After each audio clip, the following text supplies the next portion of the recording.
Time now for sports on 104.7 The Cave. Here's Ned Reynolds. Mike the intern, Ned Reynolds, back in the studio. It's Monday morning. I was in Kansas City on Saturday. It was a hot game. I will tell you that I've been to a lot of preseason games in my life. That was probably one of the most well-attended preseason games I've ever been to. It felt like a regular season game, Ned. When I turned it on, I watched it on TV, it looked to me like they had maybe 60, 65,000 people in there. There were 60 or 65 people at the end of it because they bailed out. Oh, yeah, by the first half, everyone had had enough of the heat. But it was great. It was a great day. Everyone tailgated, had a great time. Obviously, right there in the first drive, Patrick Mahomes throws a behind the back pass to Travis Kelce. Luckily, I didn't miss it. I saw the whole thing. And then after the game, I'm driving home, and I hear the interviews, and it was so funny because first Patrick says he screwed up, and I did it because I was mad. And then Travis comes out and says, no. And so it was kind of a back-and-forth banter. What have you heard about it? Well, I heard the same version you did, and Patrick Mahomes says he ran the wrong pattern. Well, Kelce said, I may have, but I was held, and they didn't call it. What I wonder about, did he do that out of necessity or did he do it to be a showboat? And I think it was out of necessity. He wanted to complete the pass rather than take a hit by somebody who was running laterally, and his primary receiver wasn't there or was covered, whatever the case. So, hey, this guy's pretty doggone good. To throw a pass like that as accurately, now he was very lucky that Kelce was there. That's the thing I'm going to say. If you listen to Kelce's interview, he says that when he just happened to be looking over in that direction at the same time that Patrick's hand is right in the middle of his back and just catches it. I mean, and so that in itself is very lucky. And he's thinking it's an exhibition game. Yeah. Come on, doesn't make any difference. If I complete it, I'm fine. If I don't complete it, it's intercepted. Hey, so what? But the fact is, it made the highlights, and it is unique. I doubt that we see that again this year, yeah. But by the same token, it was exciting to see. It was exciting to see. I was in the moment kind of mad. I was like, they're showing their hand too early. And then when I hear the fact that it was a blunder and they just made the best of the situation, it made me feel a hell of a lot better. All right, so we were making a pretty big deal about that purse over the weekend in golf. It goes to a Japanese pro. Congratulations to him. $3,600,000 first prize for the FedEx St. Jude Classic. And Hideki Matsuyama, who is a seasoned pro. I mean, the guy was right there in the hunt for the Olympics, was a medal winner. And this first playoff event, he wins. Now, there are two more to go, one in Colorado and then the championship in Atlanta, and that's during New Year's. And that's during Labor Day weekend. But here's the deal. The field will be completely different because 70 golfers teed off in this one. Now 20 are removed. It all is based on your points during the season. And these guys, Matsuyama and Scheffler and Schauffele and all these other individuals, already there. They've already had more than enough points. It's the other people in the middle of the pack who are really fighting to be there, and I think they will. The next event is next weekend at Castle Rock, Colorado. Always interesting. But the first one goes to Hideki Matsuyama, $3,600,000. The key is, Mike, the championship is $25 million to the person who wins. That's a lot of money.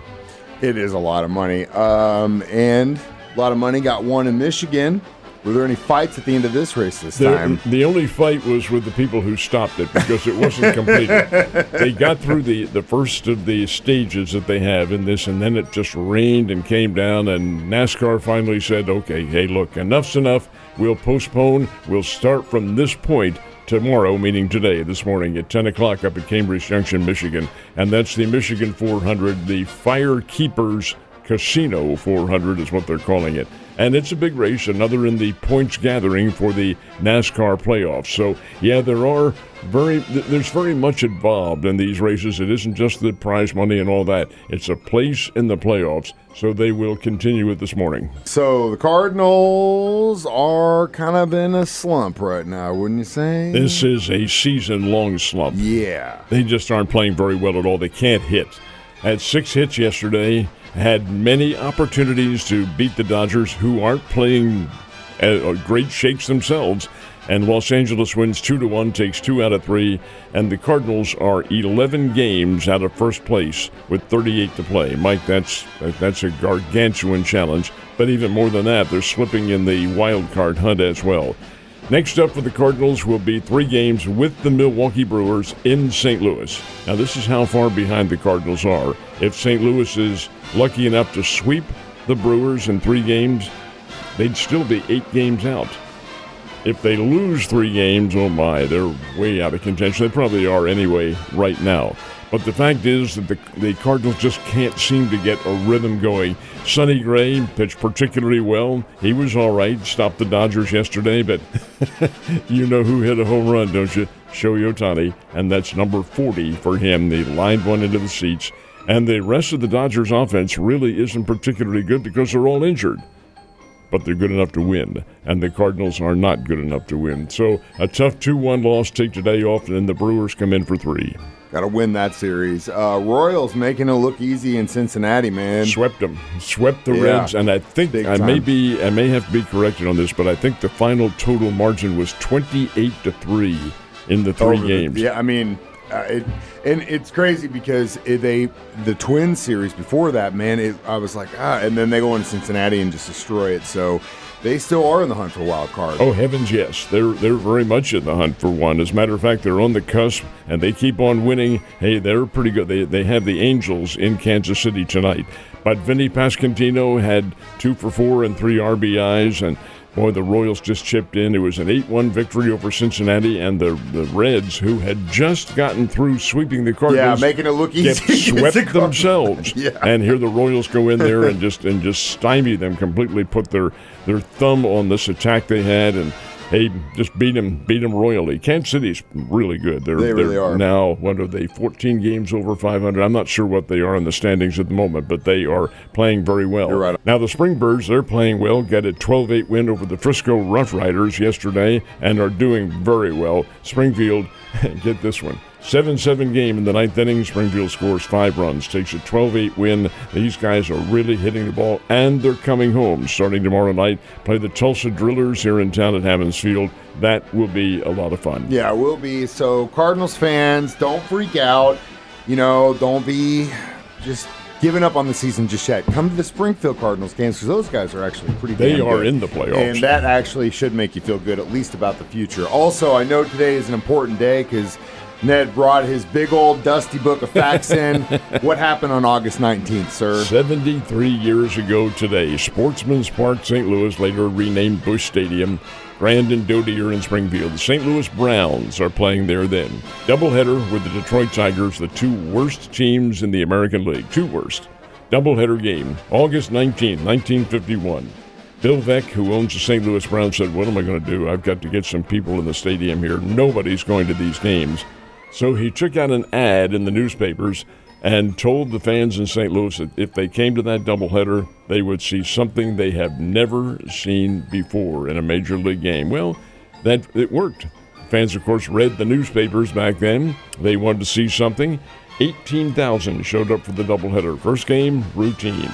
Bill Veeck had a plan in mind, and he could not tell anybody. If he did, he's drummed out of baseball immediately. So it kept a deep, dark secret. I think there were only 2 other people who knew what he was going to do.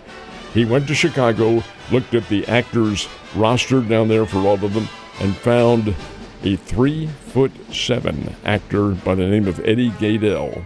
Hired him to be part of the St. Louis Browns for 1 day, and he was going to go to bat. That was the key. The smallest player in Major League Baseball history, then and since, goes to bat in that game, but nobody knew it. In between games of the doubleheader, now it was all based on a birthday for the Browns, the sponsors for the Browns broadcast, Falstaff Beer. So they rolled out this paper mache cake, and out jumps this midget, and he was 3'7", height challenged, dressed in the Shakespearean garb for Falstaff, and waves his sword around and all this sort of thing. And the people in the Falstaff people said, this is your big surprise? This is the worst damn thing we have ever seen. This is awful. All he could do was kind of hang his head, because at the start of the second game, that 3'7" guy, Eddie Gaedel, went to bat. Oh boy, baseball was set on its ear.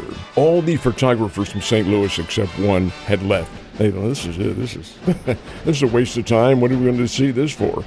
Only one guy was there, took all the pictures that still exist, And up to bat he went. The Detroit Tigers are looking at this. What in the blazes is this all about? Walked the guy on 4 pitches. He's an actor now, keep in mind. He runs down to first base, waving his hat to the crowd. The crowd's going nuts, absolutely nuts. And then he leaves the game for a pinch runner, the regular center fielder. And that was it. Baseball was hardly amused. Oh, yeah, they were pissed. The owners were very angry. They wanted to drum Bill Veeck out of the game at the time, but it gained for the legendary Veeck as in Wreck lasting immortality. It was really a classic circumstance and one of the best stunts ever pulled in baseball. And Ned is still laughing about it 73 years later. Sir, you have a wonderful day, and I'll see you tomorrow.